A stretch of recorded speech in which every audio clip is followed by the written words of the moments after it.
Bonsoir Martin Schulz. Bonsoir. Merci d'avoir accepté notre invitation. Je voulais revenir sur les attentats qu'ont connus la ville de Paris et de Saint-Denis ces derniers jours.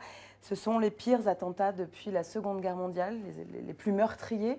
Bernard Cazeneuve et Manuel Valls ont appelé le Parlement européen à prendre en compte leur demande de PNR, le Passenger Name Record, c'est-à-dire ce fichier qui va permettre de voir quels passagers passent dans les vols intracommunautaires et donc de flécher un petit peu les possibles terroristes. C'est une demande qui avait déjà été faite après les attentats de Charlie Hebdo. Qu'est-ce qu'attend le Parlement européen pour valider ce PNR? Nous sommes déjà depuis des mois en train de discuter, pas seulement PNR, c'est aussi la rétention des données, la protection des données.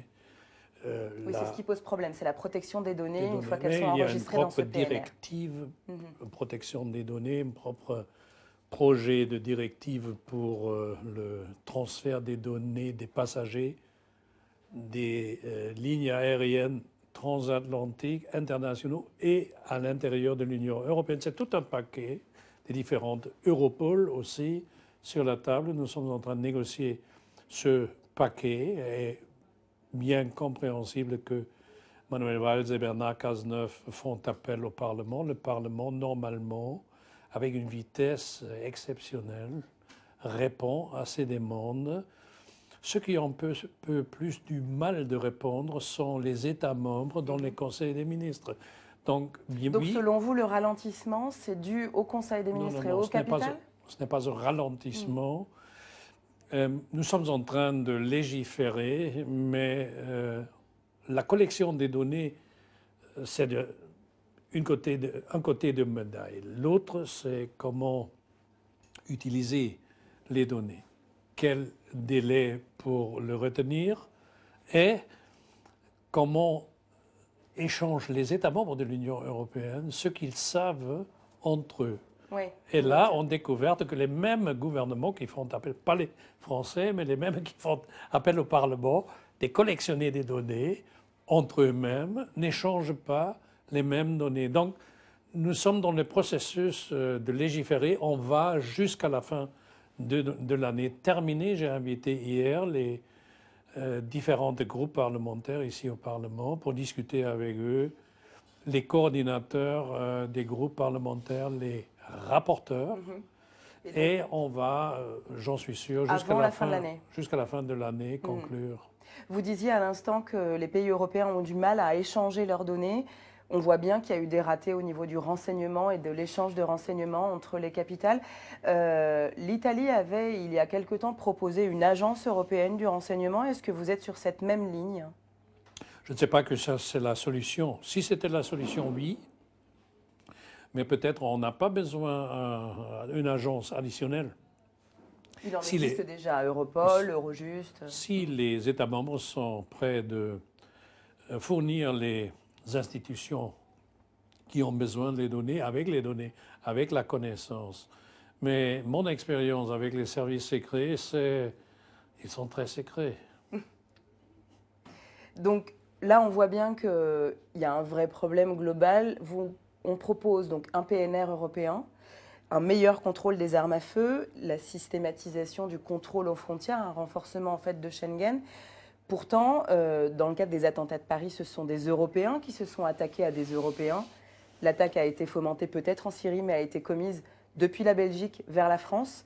Est-ce que ce n'est pas un petit peu petit bras? Est-ce que ça ne risque pas d'être insuffisant comme réponse, Monsieur le Président? Les réponses sont nécessaires, mais ça ne suffit jamais. Ce qu'on a besoin, c'est que nous comprenons, comme vous l'avez bien mentionné, que les terroristes sont des Européens. Et il faut poser les questions pourquoi ils sont devenus terroristes. Qu'est-ce qui se passe en Europe avec les jeunes hommes et jeunes femmes qui se radicalisent? Pourquoi ça? C'est-à-dire, il ne faut pas seulement répondre à ce défi avec des mesures de sécurité, il faut aussi analyser les raisons qui nous connaissons tous, et une sorte de sentiment d'exclusion à l'un côté, aussi un une situation déprivilégiée des jeunes dans les banlieues. Exactement. Et s'il adresse des signes sur votre avenir, c'est déjà une exclusion en soi dans la société. Donc, tant des raisons pour comprendre que les sources d'un certain nombre de terrorisme sont chez nous-mêmes. Ça ne peut pas nous empêcher de comprendre que Daesh est une force avec une brutalité et une volonté de tuer sans précédent. Vous disiez qu'il ne faut pas avoir que des réponses sécuritaires. Que pensez-vous de la mesure prise par le gouvernement français et par François Hollande de l'état d'urgence en France? Est-ce que ce n'est pas, quand on est au niveau européen et quand on est garant des textes et des libertés fondamentales, une forme de dépassement un petit peu du droit? Non, je ne crois pas. Un président de la République, dans une situation comme il est, Charlie Hebdo en janvier, maintenant au mois de novembre, le Bataclan et les restaurants, confrontés avec le fait qu'il y a une bande de terroristes qui ne vise plus un groupe spécial ou des représentants de l'État ou de la société. Mais la population entière. La population, pour intimider, n'a aucune autre possibilité que répondre avec la fermeté qui est exprimée par l'état d'urgence.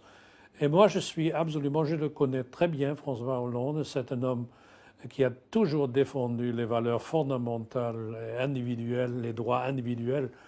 Je crois que l'état d'urgence est dans les mains d'un homme absolument responsable en ce qui concerne les droits des Françaises et des Français. On a constaté durant l'enquête que des passeports de réfugiés syriens auraient été utilisés par certains terroristes, notamment ceux qui ont fait usage de bombes près du Stade de France à Saint-Denis. Certains pointent du coup la responsabilité de la Grèce, de la Turquie, et donc la possibilité pour les terroristes d'utiliser le chemin des migrants, des réfugiés, pour entrer en Europe. Est-ce que vous y croyez? Non. Et je me fie toujours de ces gens qui ont, le lendemain d'un attentat comme celui-là, déjà toutes les conclusions. Donc il n'y a pas, selon vous, de terroristes potentiels dans les réfugiés qui accèdent à l'Europe? Un pas après l'autre. Tout d'abord, vous m'avez posé cette question sur les passeports-là. Un moment, je reste là parce que c'est complètement disparu. Si vous regardez soigneusement les publications, personne n'en parle. Mais le lendemain de l'attentat et de la découverte, tout le monde a tout de suite dit « Ah, qu'est-ce qu'il y avait avec ce passeport? Pourquoi personne n'en parle aujourd'hui ?» Par trois raisons. Premièrement, les experts tout de suite ont dit « C'est peut-être aussi une trace fraudeuse ». Parce que le passeport était enregistré en Grèce et en Serbie en même temps. Falsification. Il y a un trafic de faux passeports. Voilà, peut-être un faux. Deux, un terroriste qui s'explose lui-même et qui a son passeport avec lui, la carte d'identité, donne immédiatement au service de sécurité le réseau auquel il appartient. Alors normalement, il ne s'explose pas en s'identifiant automatiquement. Ça, c'était exceptionnel. 3, oui, il y a peut-être, parmi les 800 000 réfugiés, aussi des gens qui étaient infiltrés. Mais nous avons eu en Allemagne, par exemple, une centaine de cas d'allégations où les gens ont dit il faut regarder, aucun cas n'était prouvé.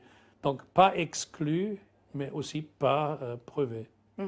Est-ce que vous diriez, comme certains l'ont pointé en fait depuis ces derniers jours, que Schengen est un échec? Non, Schengen n'est pas échec. Schengen est un élément de la libre circulation dans notre marché commun.